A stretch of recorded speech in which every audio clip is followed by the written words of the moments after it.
Hi student. So இன்றைக்கி நான் உங்களுக்கு என்ன கோர்ஸ் சஜஸ்ட் பண்ண போகிறேன் அப்படின்னு பார்த்தீங்கன்னா, ஸோ நீங்கள் 12th பயாலஜி குரூப் எடுத்து படிச்சுட்ருக்கீங்க. இப்போ எல்லாருமே வந்துட்டு எக்ஸாம் எழுதிட்டு இருக்கீங்க.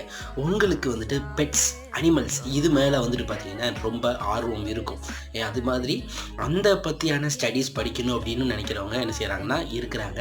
சமீபத்தில் வந்துட்டு பார்த்தீங்க அப்படின்னா இந்த பட்டமளிப்பு விழா ஒன்று நடந்துச்சு. எங்கே அப்படின்னு பார்த்தீங்கன்னா வெட்டினரி யூனிவர்சிட்டியில். அங்கே சொன்ன ஒரு அறிவிக்கை என்ன அப்படின்னு பார்த்தீங்கன்னா, அந்த டிபார்ட்மெண்ட்டில் இருக்கக்கூடிய ஒரு ஹையர் அஃபீஷியல் சொன்னது, வெட்டினரி சயின்ஸுக்கு வந்துட்டு பார்த்தீங்கன்னா வாண்டட் அதிகமாக இருக்குது. ஏன்னா அனிமல்ஸ் அப்படிங்கிறது வந்துட்டு பார்த்தீங்க அப்படின்னா அதிகமான அளவில் வந்துட்டு பார்த்தீங்கன்னா தேவைப்படுது அப்படின்னு சொல்லியிருக்கிறாரு. ஒன்று வந்துட்டு எதுக்காக சொன்னார் அப்படின்னு பார்த்தீங்கன்னா, இந்த உணவு இதில் வந்துட்டு அனிமல்ஸ் அப்படிங்கிறது பெரிய வகையில் என்ன செஞ்சிட்ருக்கு அப்படின்னா வேலை செஞ்சிட்ருக்கு. ஸோ வெட்டினரி சயின்ஸுக்கு வந்துட்டு பார்த்தீங்கன்னா நீங்கள் அடுத்த